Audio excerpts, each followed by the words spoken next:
우리 빌립보서 강의 14번째 시간입니다. 더러운 모델을 제압하라 라는 제목으로 말씀 증거합니다. 더러운 모델을 제압하라. 제가 파라과이에 있을 때 만난 남자 집사님의 이야기입니다. 이분이 왕년에 한 주목 하셨던 분인데 이제 딸만 둘을 낳으셨습니다.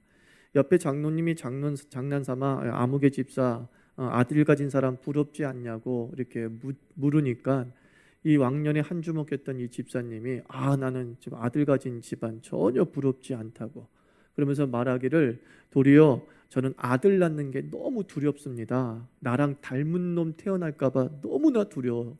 그래서 딸 둘이 태어났을 때 더 이상 낳으면 아들일 것 같아서 여기서 딱 그친 겁니다 라는 거예요. 왜냐하면은 자기가 굉장히 말 안 듣는 아들이었다는 거죠. 그래서 어머니가 너무 속상해서 그랬대요. 너는 커서 너 같은 아들 꼭 낳아가지고 네가 얼마나 못된 놈인지 네가 체험해야 된다고 그 얘기를 했다는 거예요. 그래서 그 엄마 말이 그대로 자기 삶에 이루어질까 봐 걱정이 돼가지고 아들을 전혀 안 낳는다는 거죠. 자기 닮은 아들 낳기를 두려워한다. 사실 저도 제 아들이 저를 본받을까 봐 조금은 두렵습니다. 누구나가 그렇죠. 나를 본받기를 원하는 아버지보다 아버지는 이렇게 부족한 게 있으니까 넌 아빠 안 닮았으면 좋겠다 하는 부모들이 참 많은 것 같습니다.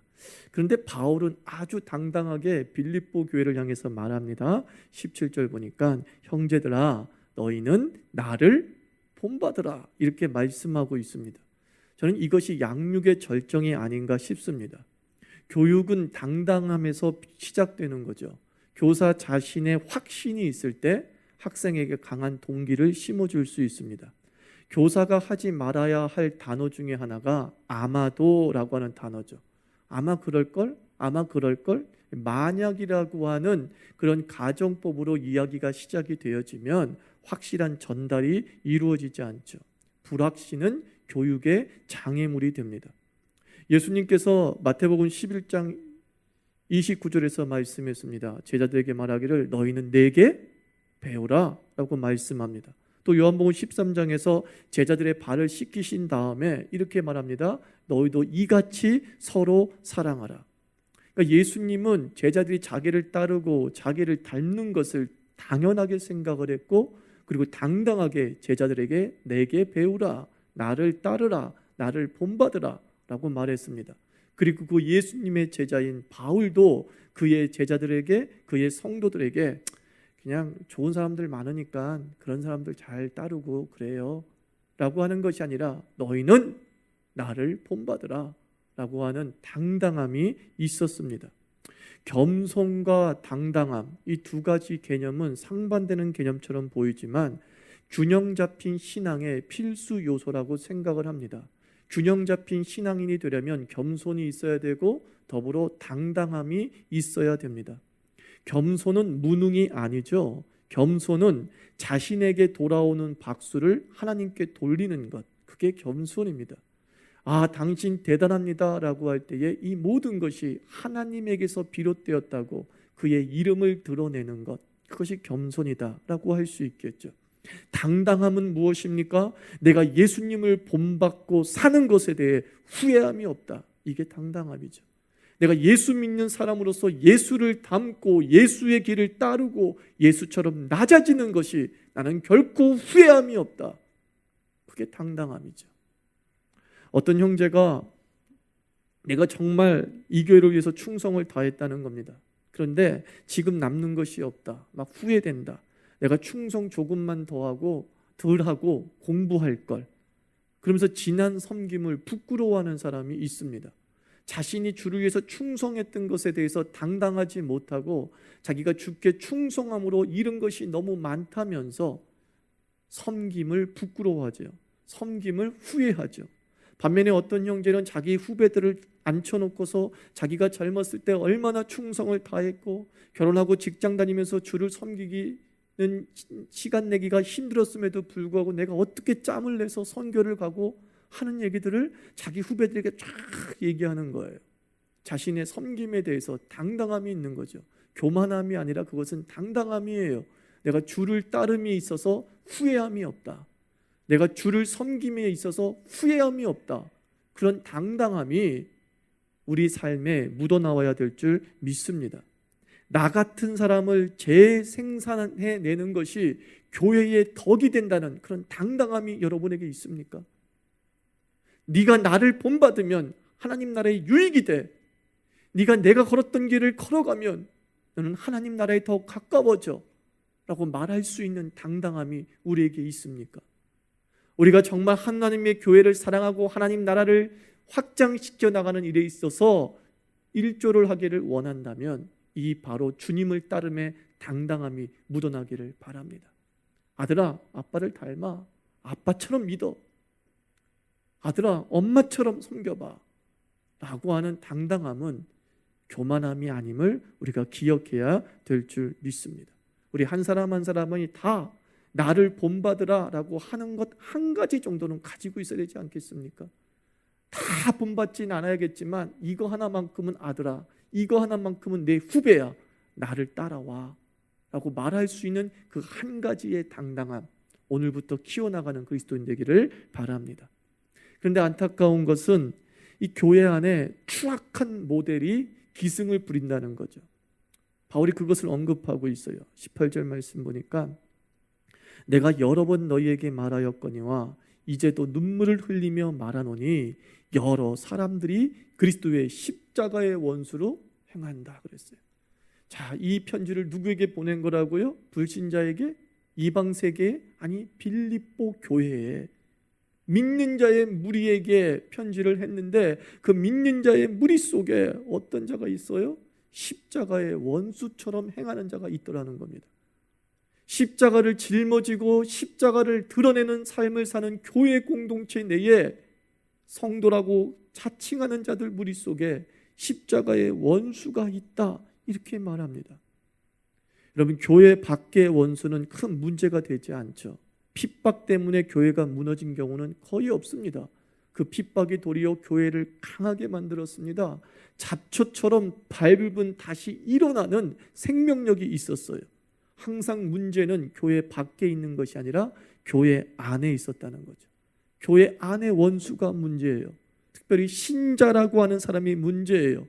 특별히 잘 믿는 척하는 사람이 문제일 경우가 많이 있습니다. 여러분, 베드로가 마태복음 16장에서 제자에게 묻습니다. 너희는 나를 누구로 하느냐라고 물으니까 베드로는 손을 번뜩 들고 자신 있게 얘기합니다. 주는 그리스도시요 살아계신 하나님의 아들입니다 그랬습니다. 예수님이 그 신앙 고백에 대해서 칭찬을 했어요. 바요나 시므나, 네가 복이 있도다. 하나님이 그 신앙 고백하게 했다. 근데 그 신앙 고백 듣자마자 이제 예수님께서 십자가를 지려고 하니까 베드로가 어떻게 해요? 예수님이 가는 길을 막아요. 그리 할 수도 없죠. 예수님, 당신이 고난의 길을 가면 안 되죠. 그때 예수님이 그 바요나 시몬을 향해서 뭐라고 얘기합니까? 사단아, 내 뒤로 물러가라. 하나님의 사람이었던 사람이 어느 순간에는 사단의 통로가 될 수 있음을 우리에게 보여주고 있습니다. 교회는 충성스러운 사람 때문에 세워지고 교회는 충성스러운 사람 때문에 힘들어진다라는 말이 있습니다. 열심의 덕에 마귀는 침투에 들어와서 교회를 흩어놓는 겁니다. 대충 섬기는 사람에게 마귀가 침투에 들어오는 것이 아니라 최선을 다하고 있는 힘을 다해 주님을 섬기려고 하는 그 열심의 덕이 출중한 사람 속에 마귀가 침투에 들어오는 거예요. 교회를 걱정하고 생각합니다. 그런데 마귀가 침투에 들어오면 그 열심을 내던 사람이 이상한 생각이 드는 거예요. 야, 나는 열심을 내고 나는 최선을 다하는데 저 인간은 뭐지? 갑자기 삐딱하게 자기의 열심과 비교하면서 게으른 사람이 눈에 들어오기 시작하는 거죠. 그리고 그 게으른 사람을 정죄하고 싶고 그렇게 섬기면 안 된다라고 말하고 싶고 그러면서 그 사람이 분열의 가운데 서게 되는 것이죠. 아니면 자기 집단을 만드는 거예요. 열심을 내고 충성을 다하면 집단이 만들어져요. 나를 따르는 사람이 생기게 되는 거예요. 그때에 고린도 교회 꼴이 나는 거죠. 나는 베드로파다, 나는 게바파다, 나는 바울파다, 나는 아볼파다, 나는 그리스도파다. 이게 어떻게 만들어져요? 교회에 충성을 다하면서 열심 있는 자의 한 사람을 통해 무리가 만들어지는 거예요. 열심을 통해 교회를 세워나가기도 하지만 마귀가 그 열심을 침투에 들어오면 그 열심이 십자가의 원수가 될 수도 있다는 거예요. 그것 때문에 바울이 눈물을 흘리면서 안타까워하는 거예요. 저 사람이 옛날엔 성도였는데, 저 사람이 옛날엔 교회를, 빌립보 교회를 지키던 사람이었는데 어쩌여 저가 십자가의 원수가 되었는가, 안타까워한다는 거죠. 그래서 마귀의 전략은 열심을 가장해서 교회 안으로 침투해 들어오는 거죠. 신천지가 그런 기법이잖아요. 15년 전에 섬기던 교회 청년이, 아버지가 목사님이었어요. 근데 어느 날 8명의 무리가 동시에 그 교회를 등록했다는 거예요. 그러니까 작은 교회니까 8명이 등록하니까 얼마나 귀하겠어요. 정말 로또 맞은 거죠. 작은 교회 입장 로또 맞은 거죠. 얼마나 충성되이 섬기는지, 새벽 기도부 시작해가지고 모든 예배 빠지지 않고 나오는 거예요. 그래서 1년이 안 돼서 그 8명의 무리 중에 수장인 어떤 사람이 그 교회의 구심점이 된 거예요. 그리고 그분들에게 직분도 맡기고 그때 본색을 드러냈다는 거죠. 교회를 비판하기 시작하고, 목사님의 설교가 조금 이렇게 뜨겁지 않지 않나? 이런 식으로 얘기하면서 이제 시작하는 거죠. 그래서 교회가 분열이 되는 거예요. 그전 15년 전에는 이게 신천지 방법인지 모르는 거예요. 나중에 알고 보니까 8명의 무리가 이단이고 신천지라 불리웠던 거죠. 그러면서 그 목사님이 교회를 빼앗겼어요. 성도 10명과 함께 그 교회를 빼앗기고 나갈 수밖에 없는 그런 상황에 처하게 됐죠. 이게 다 어디서 비롯되어진 거예요? 기존 신자가 부하내동해서 문제가 더 심각해진 것이죠. 열심을 내는 자에게 마음을 빼앗기는 것 있을 수 있는데, 그 열심을 컨트롤할 사람을 무시하는 열심에 부하내동한 것이죠. 여기서 문제가 발생하게 되는 거예요. 열심내지 말라는 말이 아닙니다. 나는 그러면 교회를 지키기 위해서 열심을 안 내야지, 그 얘기하는 게 아니죠. 나는 게으른 게 복이구나, 그게 아니죠. 마귀가 열심을 내서 열심의 본을 통해서 우리에게 침투에 들어온다고 하는 이 영적 전략을 좀 깨달으라 라는 것입니다. 그래서 마귀가 보이는 더러운 모델들이 있지 않습니까? 그 헛된 모델 3가지를 19절에서 얘기해 주고 있어요. 저희의 마침은 멸망이요, 저희의 신은 배요, 그 영광은 저희 부끄러움에 있고 땅의 일을 생각하는 자라.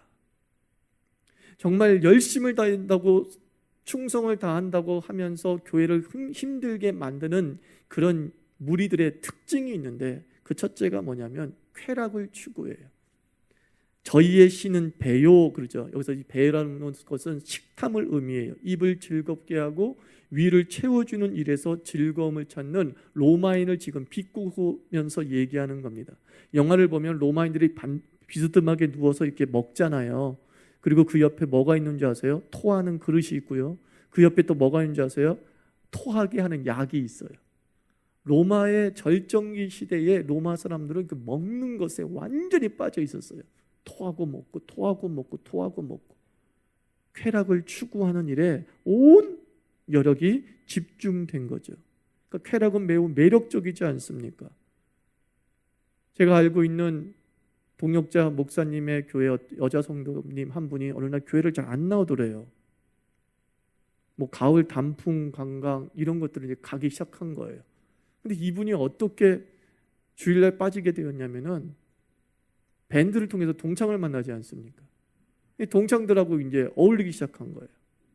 그래서 그 동창들과 어울리면서 산에 가고 이러니까 40대 초반의 이 여자 입장에서 갑자기 신천지를 만난 거죠. 재미난 거예요. 근데 전업주부들은 주중에는 쉬지만 직장인들은 주중에 쉬지 않잖아요. 그러니까 다 주말에 놀러 다니고 그러는 거예요.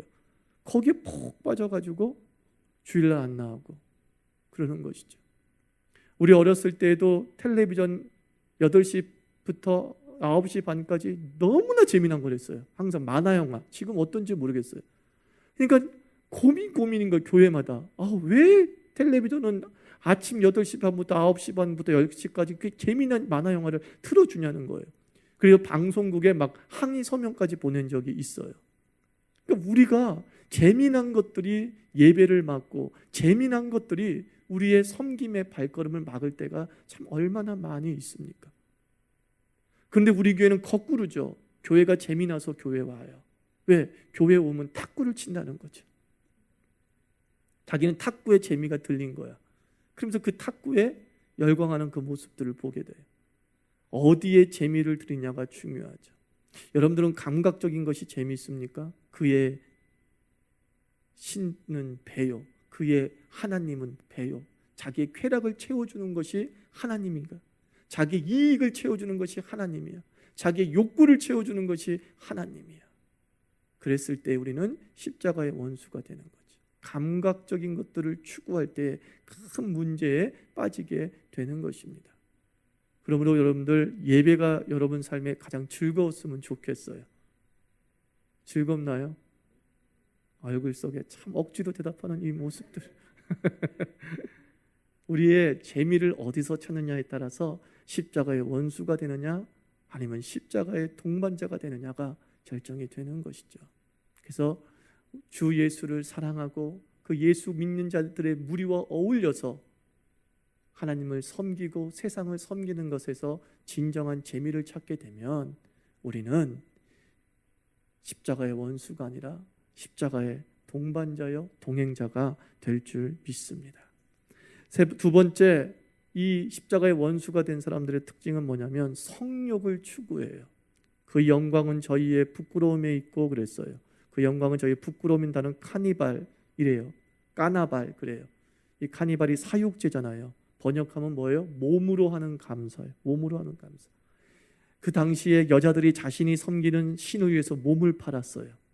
그 돈을 신전에 바치는 거예요. 몸을 팔아서 번 돈을 신전에 바치는 거예요. 그러니까 많이 바친 여자는 로마의 영광을 독차지하게 되는 거죠. 근데 이제 역설적으로 돈을 많이 바쳤다는 것은 몸을 많이 팔았다는 뜻이 되잖아요. 영광인데 창녀라는 부끄러운 미천으로 했다는 뜻이죠. 우리가 주님께 영광을 돌리는 삶을 사는데 간증하는 사람들이 앞에 나와서 난 이렇게 성공했다라고 얘기를 합니다.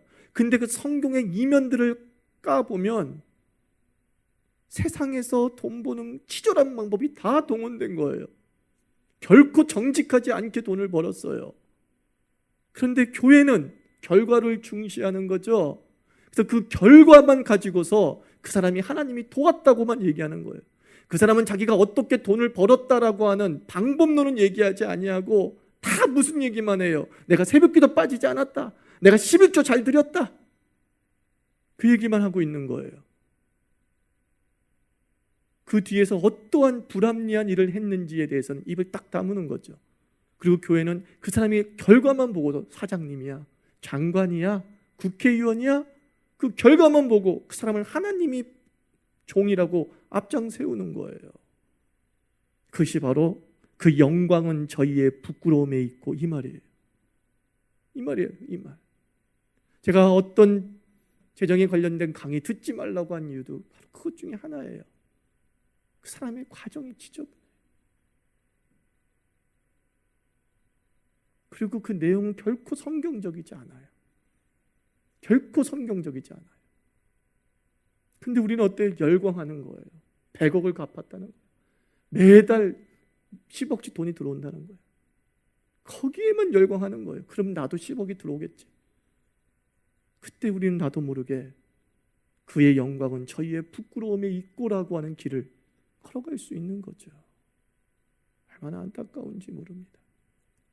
우리 한 사람 한 사람이 저는 과정의 순결함을 지키기를 축원합니다. 그죠? 과정의 순결함이에요. 우리 교회에서는 누구를 간증자로 세운다고 말씀드렸습니까?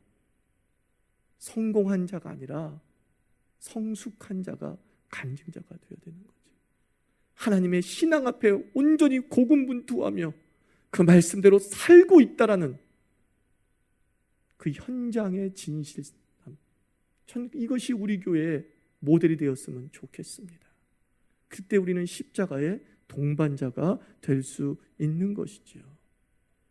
그리고 세 번째 어떤 사람이에요? 현실주의자들이죠. 땅의 일을 생각하는 자라고 그랬어요. 열심과 힘을 다하는데 그게 다 뭐예요? 자기 뱃속 이익 챙기는 일들에 집중하는 거예요.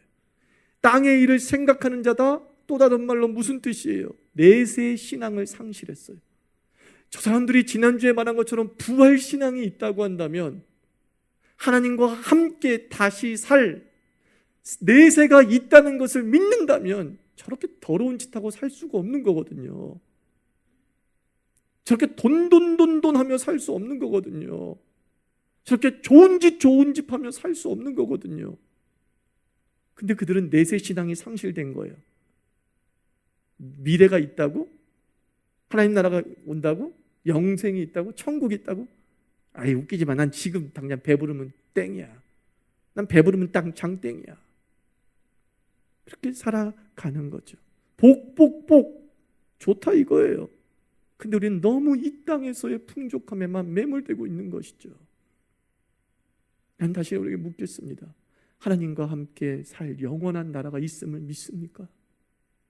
우리의 죽음이 끝이 아님을 믿습니까? 그런데 왜 우리는 땅의 일을 생각하며 살까요? 땅의 일만, 이 땅의 것들에 대해만 매몰되어져서 썩어질 무가치한 것에만 너무 집중하며 살아가고 있다는 거죠. 그거 하나에 일희일비하는 것이죠. 그래서 제가 말씀드렸잖아요. 그 교회 지도자가 이단인지 아닌지 알아볼 수 있는 방법은 그 사람들이 내세를 얘기하면서 과연 그 사람을 무슨 차를 타고 다니며 어떤 집에서 사며를 보라고, 임박한 종말을 얘기하면서 벤츠 S600을 타고 다니고 15억짜리 집에서 산단 말이야. 그 교주가 말끝마다 하나님 나라가 이 땅에 임할 거라고, 종말의 심판이 임할 거라고, 여러분들이 그 14만 4천 명이 되라고, 그러므로 이 땅에 가지고 있는 게 무슨 의미가 있냐고, 죽게 다 바치라고 그래놓고선 자기는 온갖 땅의 것들을 어떻게 해요? 생각하고 있어요. 그럼 메시지가 아무리 좋아도 그건 뭐예요? 십자가의 원수니라 얘기하고 있는 거예요. 바울이 십자가의 원수다 이거예요. 저 생각들을 봐라. 저 머릿속에 생각 봐라. 너 니네들 무리를 지우고 있는 니네들의 그 당의 당수를 봐봐. 땅의 것만 생각하고 있잖아. 어떻게 하면 이 땅에서 호의호식할까? 이것만 생각하고 있잖아. 그러면 그는 누구라고요? 십자가의 원수라는 거예요. 니네들 그 사람 지도자로 따르지 마 얘기하는 거예요. 너희들 그 사람들 쫓아다니지 마. 바울이 안타까우면서 어떻게 해요? 눈물을 흘리며 이렇게 기록하잖아요. 안타까워서 내가 눈물을 흘리며 십자가의 원수를 행하는 자들을 보고 안타까웠다 라고 말하는 거예요. 전 이 심정 알아요. 정말 전 이 심정 알아요. 가서는 안 될 곳에 가버리는 거죠. 그렇게 권면해도 하천원을 무력한 목사로 보는 거죠. 당신이 질투하는 거지 이러는 거예요. 자기는 크게 됐으니까 그 질투하는 거지 이러면서 제품을 떠난 교인도 있어요. 그때 바울의 심정을 알아요. 저기 죽을 길인데, 저기 십자가 원수 길인데 눈물을 흘리며 안타까우는 거죠. 그래서 여러분들, 이런 헛된 지도자, 헛된 당무리를 이기는, 헛된 본보기를 이기는 길이 있어요. 바울이 제시한 첫 번째가 뭐냐면 바로 지도자를 따라가라 이거예요. 너의 지도자를. 17절 바울이 선언하는 거예요. 다시 한번, 너희가 우리를 본받은 것처럼 그와 같이 행하는 자들을 눈여겨보라. 너희들 나 본받지, 나 인정하지. 그러니까 빌립보교회는 뭐라고 그랬던 거예요? 끄덕끄덕거리는 거예요. 아, 바울 선생님 내가 인정하죠. 그러면 나처럼 행하는 자들을 눈여겨보고 그들을 따라가 이 얘기예요. 여러분, 예수 그리스도를 인정하죠. 예수 그리스도의 삶을 인정하죠. 예수 그리스도의 낮아지고 섬기는 삶을 인정하죠. 그 예수처럼 사는 사람을 따라가 이 얘기하는 거예요. 근데 우리는 어때? 예수의 삶을 인정해요. 근데 예수의 삶과 전혀 다른 길을 걸어가는 자들을 따라가고 있는 거예요. 그러니까 바울이 똑똑히 봐 이렇게 하는 거예요. 똑똑히 봐. 네가 내 삶을 인정한다며, 십자가를 지는 삶을 인정한다며, 예수를 위해서 내가 핍박받고 손해받고 40에 가만 매를 맞으면서 죽을 지경까지 가도 복음을 전하는 나를 인정한다며, 네 주변에 그렇게 사는 사람들 많잖아. 네 교회 안에 그렇게 섬기는 지도자들 있잖아. 그 지도자를 너희들이 왜 외면하니? 그 지도자와 함께 교회를 지켜라고 얘기하는 거죠. 견고한 교회의 특징은 지도자의 핵심 가치를 신뢰하고 따라가는 교회죠. 그 은퇴하신 곽선희 목사님의 일화이죠. 이분이 1960년대 인천 제1교회 부목사로 섬길 때에, 그때 당시는 60년대 70년대 중반까지는 뭐 박태선이라고 전도관이 엄청나게 기승을 부렸어요. 이승관이 부렸어요. 뭐 대단했어요. 신천지보다 더 대단했어요. 왜냐하면은 한국교회 300만일 때 전도관은 100만이었어요. 이거 엄청난 거거든요. 상상할 수 없어요. 지금은 다 그 박태선 아루들이에요. 아루들. 그 당시 인천 제1교회 부목사님이, 어떤 각선희 목사님 담임 목사님이 누구냐면 이기명 담임 목사라는 거예요. 근데 그 인천에서 막 전도관이 그냥 불을 붙듯 막 퍼져 나가고 있을 때에, 그때는 막 이단이 아니다 그러면서 따라간 사람이 너무 많았어요. 그때에 그 인천 제1교회 교인들은 한 명도 이단에 빠지지 않았어요. 결과론적으로. 근데 그 이유가 뭐냐면 이거래요. 그 교회 한 사람 한 사람마다 그랬대요. 우리는 이기명 목사님을 믿는다. 우리 목사님이 박태선을 이단이라고 했기 때문에 우리는 그 사람이 이단인 걸 인정한다. 그래서 가지 않는다. 그래서 인천 제1교회가 지켜진 거예요. 바른 지도자에 대해서 고개를 숙일 줄 알았던 거죠. 이런 말 하면 내가 어떻게 들릴지 모르겠지만 여러분, 저를 잘 따라오십시오. 제가 그래도 아직까지는 정통교단에 있고 정통신앙을 하고 있잖아요. 제가 여러분에 분명히 말씀드리죠. 여러분이 이단 분별하려고 하지 말라고. 아니, 정통교단의 신학 교수들이 이단이다 그랬으면 고개를 끄덕이면 돼요. 그런데 우리는 어떻습니까? 그 교수님이나 그 목사님이 거기 안 가봐서 그런데, 그 영적으로 봐야 되는 거지 그 신학으로 보는 거 아니라고. 여러분, 이단은요 영적으로 해석하는 게 아니에요. 이단은 신학으로 해석하는 거예요. 신학이 다르기 때문에 이단이 되는 거예요. 그러므로 주저넘게 여러분이 대단한 영성의 소유자라고 착각하지 않기를 바랍니다. 그냥 이거 하지 마십시오. 그러면 이유가 있는 거죠. 안 하면 되는 거예요. 바울이 그 얘기하고 있는 거죠. 너의 지도자, 너희 선택한 그 바른 삶을 사는 그 지도자를 온전히 쫓아가려고 애를 쓰라는 거예요. 그랬을 때 너희들의 신앙이 온전히 지켜지게 되는 거죠. 따라한다는 것이 얼마나 유익이 되고 복이 되는지요. 제가 대만 선교 갈 때 전도 집회 당시에 너무 안 모여요. 마지막 날은 화이언 땅 교회에 2,000명 모이는 그 예배당을 다 채워야 돼요. 이 100명의 선교대원으로 이거 채울 수 있을까 걱정이 됐습니다. 그래서 저도 밖에서 전도하다가 들어와가지고 기도해서, 하나님 아버지, 이 예배당에 채워지기를 원합니다. 이 예배당에 채워지기를 원합니다. 2시간이나 3시간 정도 기도한 것 같아요. 저도 모르겠어요. 그러면 이제 웅성웅성 소리가 들려서 사람들이 들어오는 거죠. 사람들이 들어와서 앉아 있는데 뒤를 딱 돌아보는 순간 그냥 가득 찬 거예요. 그때 임두호 집사님이라는 분이 저랑 같이 선교를 갔는데, 그 집사님이 바로 뒤에서 기도했던 모양이에요. 그리고 돌아와서 저한테 이런 얘기를 해요. 1년이 지난 다음에 그분이 이제 대만 선교 부장이 됐는데 이런 얘기를 해요. 목사님, 저는 선교 가면 꼭 목사님처럼 합니다. 그러는 거예요. 무조건 집회가 있으면 내가 지도자이기 때문에 전도 나가기 앞서서 나는 그 교회에서 2시간 동안 기도합니다. 그랬더니만 채워지더라고요. 목사님 따라하니까 채워지더라고요. 혹시 여러분들이 자유교회 하천원 목사를 통해 좋은 걸 보았습니까? 그 좋은 곳 한번 따라해 보세요. 그 목사가 맺은 열매를 따라하면 동일한 열매 난 맺을 줄 믿습니다. 나 부끄럽지만 따라해 보세요. 어렸을 때 우리 이런 게임이 있었죠. 나 따라하기. 그 게임 아세요? 그죠? 앞사람이 막 뭐하고 가면 뒷사람도 계속 따라해야 돼요. 뒷사람이 잘 따라하면 또 그 뒷사람이 잘 따라해요. 근데 뒷사람이 못 따라하면 뒤에는 완전히 다 다른 폼이 돼버리고 말아요. 저는 예수 잘 따라가겠습니다. 그리고 여러분들도 저를 잘 따라오십시오.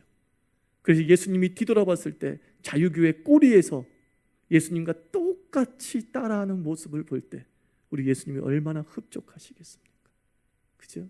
꼬리에 꼬리를 물면서 예수님을 그대로 따라하는 교회, 그 교회가 영광스러운 교회가 되는 줄 믿습니다. 그리고 우리가 이런 헛된 본보기를 이기는 길 두 번째는 미래를 믿으십시오. 미래를 믿으십시오. 3장 20절 보면 그러나 우리의 시민권은 하늘에 있는지라 거기로부터 구원하는 자 곧 주 예수 그리스도를 기다리노니 그는 만물을 자기에게 복종하게 하실 수 있는 자의 역사로 우리의 낮은 몸을 자기 영광의 몸의 형체와 같이 변하게 하시리라. 여러분, 우리는 초라하게 인생 끝나지 않을 줄 믿습니다. 그리스도께서 우리를 영광의 광채로 변화시킨다고 말씀하셨습니다. 우리의 섬김이 결코 손해로 끝나지 않을 줄 믿습니다. 내가 정말 공부해야 될 시간에 주님께 예배하고 섬겼는데 결국 얻은 것은 아무것도 없다가 아니라 두고 보십시오. 주님은 우리를 당신의 영광으로 이끌어올 줄 믿습니다. 바울은 그 얘기를 하고 있는 거예요. 너희들 주님을 섬김에 있어, 주님을 따름에 있어서 위축되지 마. 지금은 니네들이 뒤처지는 것처럼 보이고 지금은 너희들이 뭔가 빼앗기는 것처럼 보일지 모르겠지만 시간이 흐르면 너희들이 얼마나 앞서 있는지를 알게 될 거야. 그 미래의 확신 때문에 바울은 기꺼이 자기의 모든 것을 배설물로 여긴 거죠. 자기를 자랑할 수 있는 모든 것을 똥처럼 버릴 수 있었던 이유는 미래에 더 좋은 것을 믿었기 때문이죠. 확신했기 때문이죠. 그리고 제자들에게, 그리고 교인들에게 말하는 거죠. 너희는 나를 본받아 하는 당당함이 묻어나올 수 있었던 이유, 그는 예수 그리스도와 함께 다시 살아날 영광의 미래를 확신했기 때문인 줄 믿습니다. 저는 우리 자유교회 교인들 한 사람 한 사람이 더러운 모델을 제압하고 여러분이 하나님의 모델 되기를 축원합니다.